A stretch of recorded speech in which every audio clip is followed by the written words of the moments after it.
It's the Locked On Flyers podcast for Wednesday, November 2nd, your daily dose of Flyers news, analysis, and high quality content that honestly did not expect that 1-0 OT game last night. No, that was a surprise in a way. We will get into it on today's show.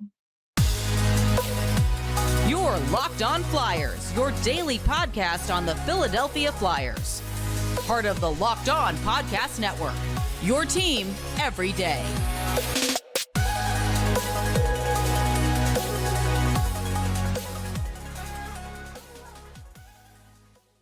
Hello, I am Rachel Donner. You can find me on Twitter at rmiriam. I'm here as always with the brilliant Russ Cohen, who's on Twitter at Sportsology. Thanks for making us your first listen every day. You can follow us on Twitter at Locked On Flyers. That's where you'll keep up to date on all the Flyers news and our episodes. You can email the show at lockedonflyers@gmail.com and send in your mailbag questions. We're going to get to a few of those today. In addition to talking about that 1-0 game last night, plus we've got a special preview of the second half of the back-to-back against the Toronto Maple Leafs with special guest Mike Augello. Then we'll get to those questions at the end. Locked On Flyers is free and available on Apple Podcasts, Spotify, or Odyssey. Wherever you are listening right now, hit that subscribe button and you'll get all of our episodes here on the Locked On Podcast Network. Plus, we're over on YouTube, so subscribe and watch over there as well. Russ, I don't know, man. That was such a weird game for the Flyers. I think and for the Rangers too, to some degree, because based on possession Oh alone, my the God. Flyers should have been absolutely destroyed by the Yeah. Rangers in that one. Well, the four posts, I mean, posts Mhm. are a goalie's best friend, but if you can't put it in, you can't put it in. But yeah, there was times we talked about this that they were gonna have to really try and get the puck from him because you saw Panarin could go wide and it didn't matter. He's still gonna make his passes. So Carter Hart was really not only the difference, he was the game. Like he was everything for them. This is why I told you I didn't think Felix Sandstrom was up for the task to play this kind of game at the Garden because I think it would have been bad for him. Yeah, it's interesting. The whole time I kept thinking this Flyers team is actually for good or for bad, is playing as a team. There was Right. nobody that really stood out at all in the No. entirety of this game to me in a good way or a bad way. Mhm. They were just doing the best they could in this situation, and the Rangers are just clearly a better team, hence the possession difference.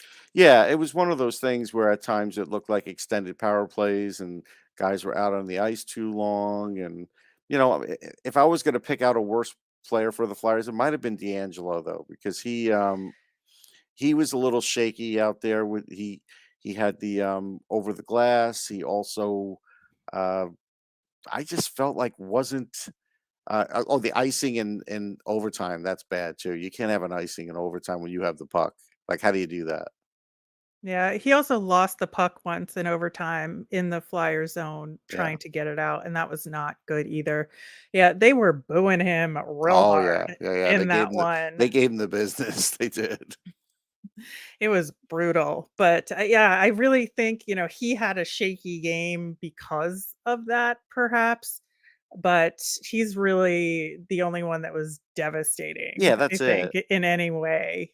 I look at, Travis Konecny for the most part was playing pretty spirited, and Hayes, I think, played better with the, other aspects of his game, and, he had some good scoring chances too, so I felt like those 2 were doing well. I think a lot of the other players got neutralized. I would say, the thing that's frustrating for me to watch is just Owen Tippett missing the net on the power play. Like, how many times is he gonna miss the net? Yeah, and going back to Travis Konecny, I think you're right that he had a good game overall. I think he was working really hard and putting in a lot of effort and trying to work his way to the net a lot. I think I just disagree with his decision in overtime to take the kind of shot that he did because Yeah. when it's 3 on 3, if you're going to take a hard shot like that, you best get it on net or hit the goalie at the very least, because if you go wide, that puck is going to ricochet real hard. And you know, with these Rangers, they've been doing it all game, first off, getting Yeah. rushes in the other direction from Yeah. Flyers' mistakes. Rangers were just going to pick up that puck and go, and that's what happened. And Chris Kreider got the game-winning goal. And so, to me, in that circumstance, you take a slightly different kind of shot, or you just take your time a little bit more to make sure it's accurate. It would have been better to do that. I think what happened there was, I think, when you play a game at the speed and tempo that the Flyers had to play at, which again they're not used to, I think, but that's like an unforced error. You know what I mean? Like that's, I think Konecny was slightly exhausted in this game at times. We saw him on the bench a few times, look pretty tired. I just think that's a function of just how much he's putting on his shoulders and trying to make something happen. I think that's really what that came out from. Yeah, I think that could be. I think that, again, for the most part, it was a team game. And, they had some good portions in the first period where they were able to limit the Rangers' shots pretty effectively. But then in that second period, it was just ugly. The shot attempts were 33-8 Rangers in the Yeah, second period. yeah, and I'll tell you, I think John Tortorella got mad, and I think the Rangers surprised the Flyers with their forecheck. Like I told you that Gallant's had them probably over forechecking and maybe taking out a little of their offense. So I think they've kind of figured it out in this game to sort of balance that to get more scoring chances. But they a couple times they put the Flyers on the seam of their pants, and I think that probably surprised the Flyers. They're like the first team to do that this year. Yeah, I think so. I think that's a really good point. And, when a team like the Rangers just turns on the Jets or switches things up a little bit, and Torts has been emphasizing a really simple game for the Flyers, you just can't, there's nowhere to go because you don't have anything beyond your simple game to fall back on. Right, and to be honest, this is probably one where uh, someone like Zamula in there instead of maybe a sealer could have helped because with the puck moving, like this is you kind of when you play a team like the Rangers, you kind of have to have all hands on deck with guys being able to get the puck out of the zone and get it out safely, and not just get it out to have it clear and basically get an icing. And because I don't think Nick Sealer did much in this game at all, and I don't care which side Justin Braun plays. He's proven he could play either side. I just feel like they could have used another puck mover in that game. And it would have helped. It would have helped their cause. Yeah, I think so too. I think about Tanner Lazinski as well Yeah, in this circumstance. But I just really, I want to take away the good that they did get a point against the New York they Rangers, which did. is a good thing. And so I don't want to minimize that at all. And I don't want to minimize the fact that Carter Hart played another spectacular game.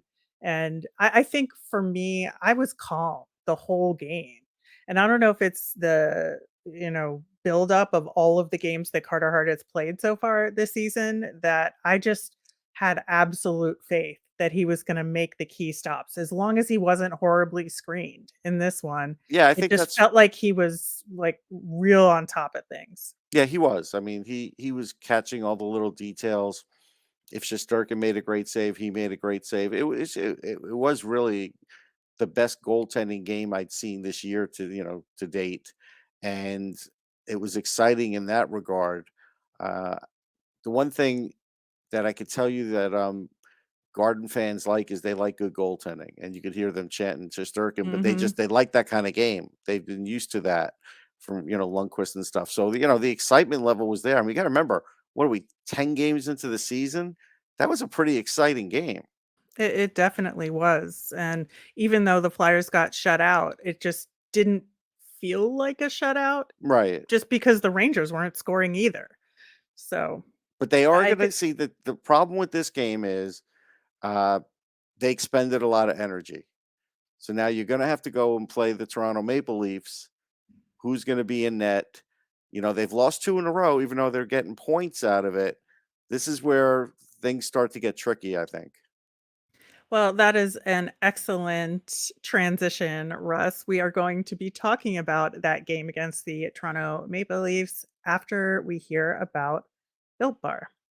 We've been talking about Built Bar on the podcast since the beginning, but I really think they've outdone themselves this time. They've reimagined a whole bunch of flavors, and they're absolutely outstanding. We've got cookie dough topper, coconut brownie bar, coconut brownie topper.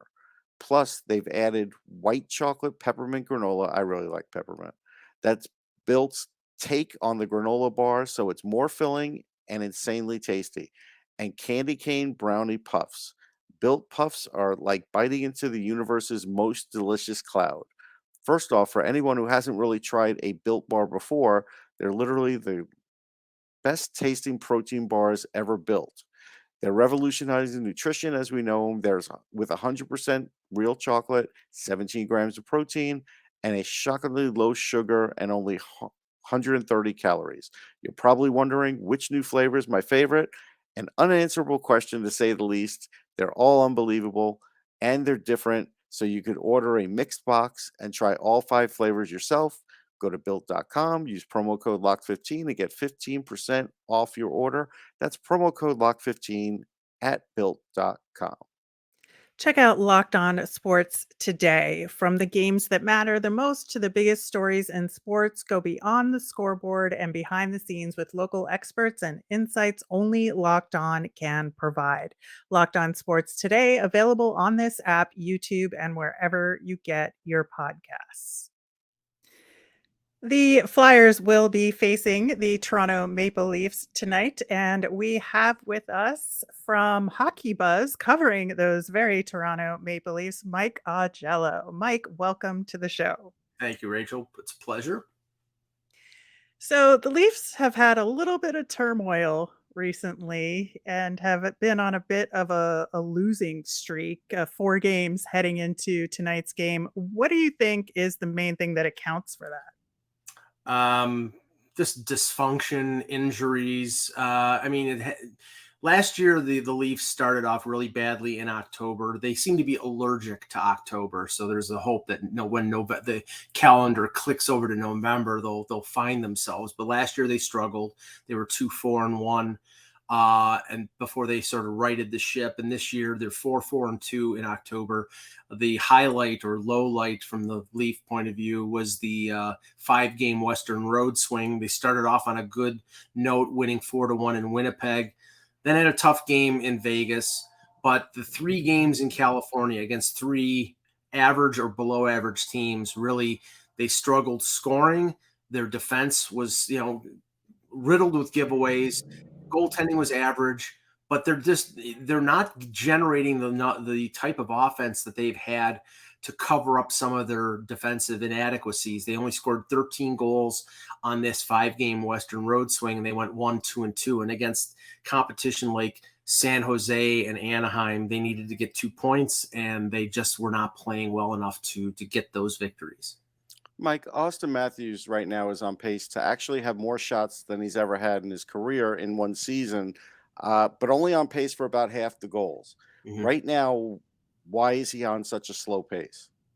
He's pressing. I mean, he only had 1 goal going into the road trip, scored a couple nice goals, but he seemed to be snake bit. I do think that some teams are, sort of crafting their defense to sort of neutralize him, especially on the power play. I've seen teams sort of lean towards him and prevent him from shooting the puck, and he's had to defer to guys like Marner or Nylander.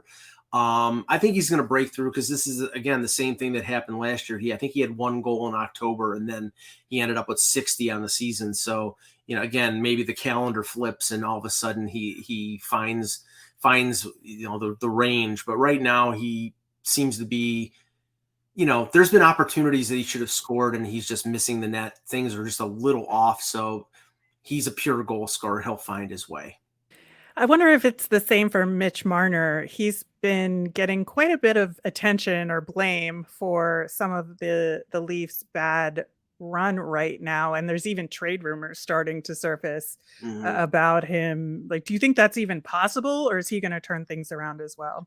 I don't think a trade is possible because he has an almost $11 million salary. So that would be a mega deal. And I find it hard to believe that Kyle Dubas, who has really backed this core four group of Marner, Nylander, Matthews, and Tavares, will ever trade any one of them. If they ever get traded, it'll be if Dubas is no longer the general manager.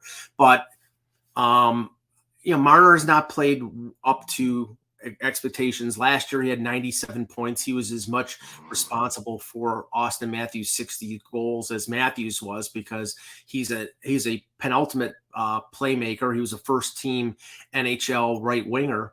But early in the season, I think he's pressing. He's trying to make offensive plays. Especially against Anaheim. He made 2 bad giveaways that resulted in Anaheim goals. And the whole thing right now that's been put to the forefront is, he was singled out by Sheldon Keefe in a TV timeout. He went down the hallway, broke his stick, then he was benched and, vented a little bit. And I mean, it's never always going to be, roses and candy with a coach. It's not always sunny in Toronto, right? Is that what you're going to say? That's the Canadian version of the show. Yeah. So, but do I think that this is going to escalate to the point that Keefe is going to get fired or Marner is going to get traded? No, this is a hiccup. And if they start winning games, then everything will be fine. But right now they're struggling, and the tensions are high in Toronto, and the focus is on the players who are not playing well. Mike, right now the Leafs are at a penalty minute differential of 0. And usually they're a team that can draw penalties. As an example, Colorado's like a +10. Chicago is a +42. So that's probably a big reason why they're doing well right now, because they're getting so many penalties as to what they're giving up. What is the you would think guys like Matthews and Marner and Nylander, they should all be able to draw penalties, and especially in the offensive zone. Why isn't that happening as often?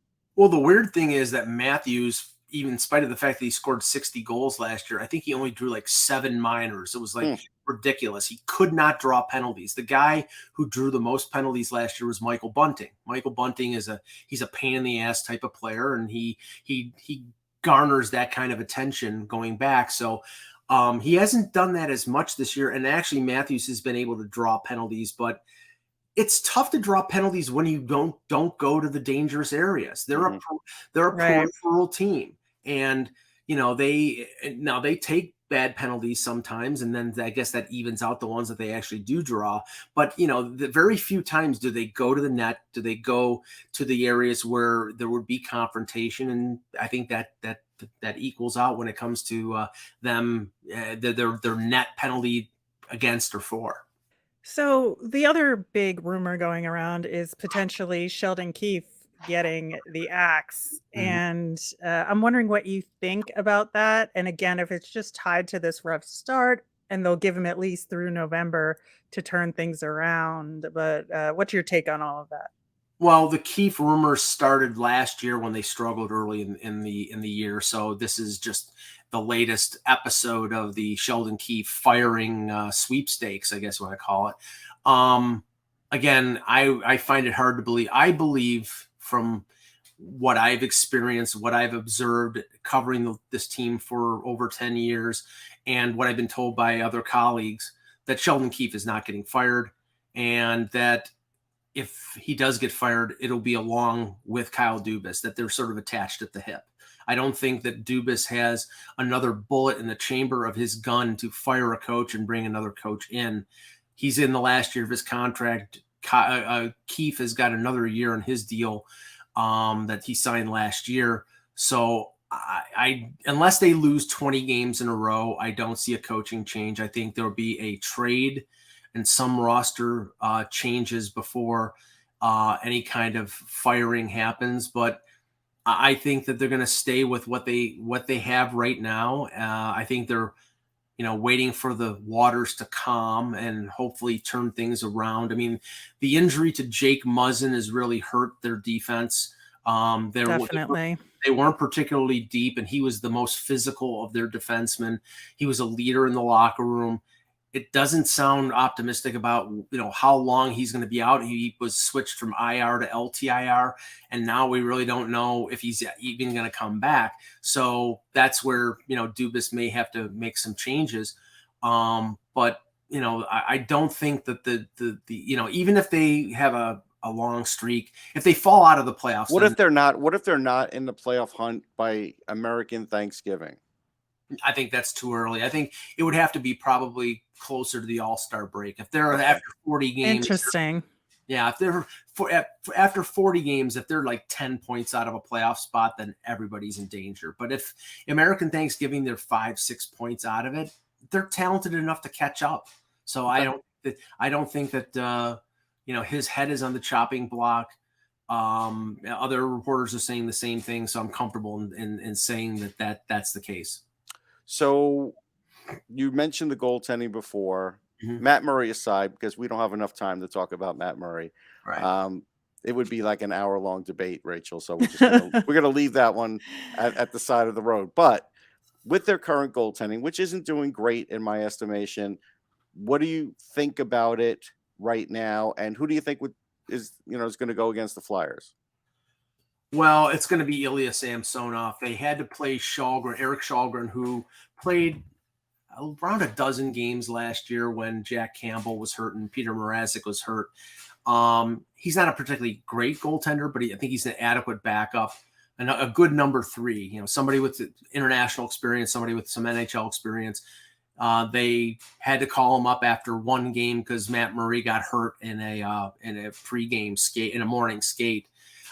He's supposed to be out for over a month. Samsonov was supposed to play.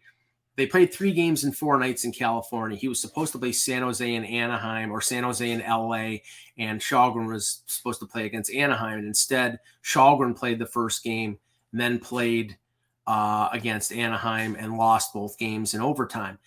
I don't really hold him responsible for either of the losses. I actually think Samsonov has played fairly well. A .920 save percentage, 2.35 goals against. He's 4-2 record. He hasn't been the reason why they've lost games. They're not scoring, and they're not playing particularly well defensively. So, I'd be the first guy to call out the goal, Samsonov if he doesn't play well, but I don't think it's on him. And I think that right now they're sort of treading water when it comes to their goaltending until Murray does come back.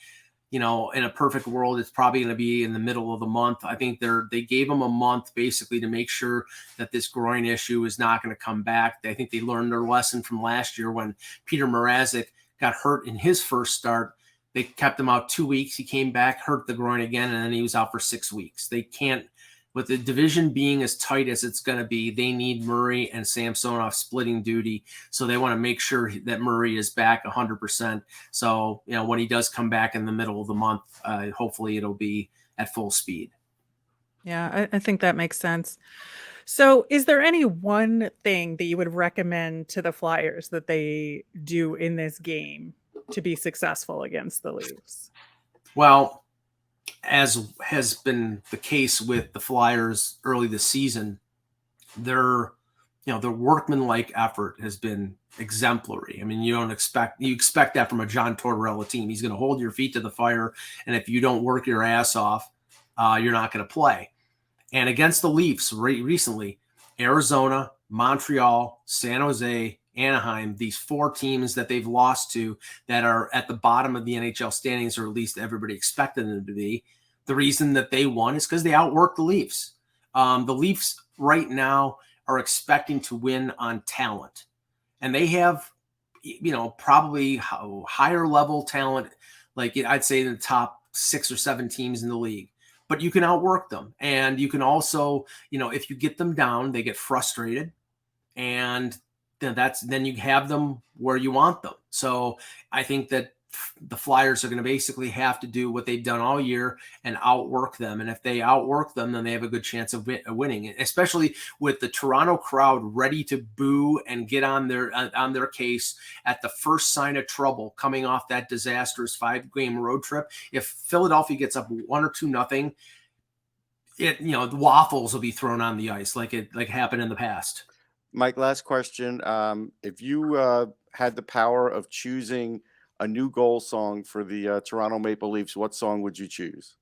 Anything but that friggin' "You Make My Dreams Come True." It's a disaster. And it has nothing to do with the fact that Hall & Oates are from Philadelphia. From Philadelphia, yeah. It has nothing to do with that. That's been their goal song for, I think, 4 years. Everybody was praying that they were going to change the goal song. I was at the home opener. They played that song through the preseason. And I think it was John Tavares scored the opening goal, and you heard dun, dun, dun, dun, and everybody in the press box just went, another torture. So yeah, please, anything, even something from Taylor Swift, which Okay, there you go. Anything. Taylor Swift is wonderful, so that would probably be a good change. Yeah. All right, Mike, thank you so much for joining us. Where can people find you out there? You check me out at HockeyBuzz.com, and I do some freelance work for Full Press Hockey, and I do a couple podcasts with some guy named Russ. He's not bad. He's all right. He's okay. All right, thanks. Thank you very much. All right, coming up next, a few of your mailbag questions. Russ, we have a couple of really good ones this time. We got an email from CMAC, and he really needs help understanding what Torts is doing with Wade Allison. He's got really good underlying numbers, but horrendous usage. Does he need to do more? Like, what is going on here with Wade Allison? Well, I mean, according to the coach, he needs to do more defensively, and he needs to not be in a position where he's going to be turning over the puck, which I don't think he's been doing too much of that, but he has to be quicker. And it's like, saying you have to be quicker and maybe illustrating, and maybe they're doing that in video, but he's not saying they are, illustrating to the player where they need to be quicker and how they need to be quicker would be a good thing. Allison had 10:52 tonight, and he had just one shot on goal, no turnovers, nothing. He did have a penalty. It's really hard for him to get anything going at 10:52. He's kind of like a guy that builds momentum as the game goes on. And honestly, I don't know how many Flyers get to the greasy areas. He's one of them. And to limit his ice time makes no sense in my mind. So I'm with CMAC on this. I don't get it. Yeah, I don't get it either. And I think you're actually really honed in there on your point about a guy that builds momentum over the course of a game. You can see that. And I watched him play a bunch of Phantoms games and games in college, and you could just see he would get faster Hmm. and more confident as games went on. And I think that he just needs more ice time, like at least bump him up a line and see what he can do. That's what they should do. Susan over on YouTube had an interesting question just about hockey in general. And, when somebody describes somebody as seeing the ice, do they mean anticipating the play of the opposing team and knowing where your teammates are? It's that, but it's also like seeing the ice, seeing the areas of the ice that are open. If you have the puck and you're in the offensive zone, where you're going to pass it to next. Some guys see the ice so well, like we saw in tonight's game, like Adam Fox, that he looks like he's barely moving and he's ridiculously calm, but he can break down things quickly, and he sees the ice so well that he knows where to go with the puck, and he rarely makes a mistake. So that's it's that hockey IQ thing. And some guys see the ice better. They see more areas, more plays being made. If you ever go and watch on like YouTube, and Wayne Gretzky shows how he used to do that on television as a kid and kind of look where the puck was going, and he kind of knew where it was going to be. That's a part of it too. Yeah, and it really is the combination of those things. It's being able to understand the flow of the game so well that you know where the open ice is going to be and where you can pick your spots. Our last question for today comes from Josh via email. Should the Flyers break up that top line to spread the minutes out a little more? They can't. It's the only one that could really match up against another team's top line, and I feel like if they break that up, then they're going to have even less impact. So I wouldn't suggest doing it now. If Cam Atkinson comes, it has to be somebody of that caliber. Otherwise, there's no reason to do it. Yeah, I agree with you there. I think that in theory, I would want to because I want to get guys like Wade Allison some more ice time and put some different combinations together. But when you have elite lines across the league, you have to have somebody who can You match up do. against You them. do. So I think you're right there.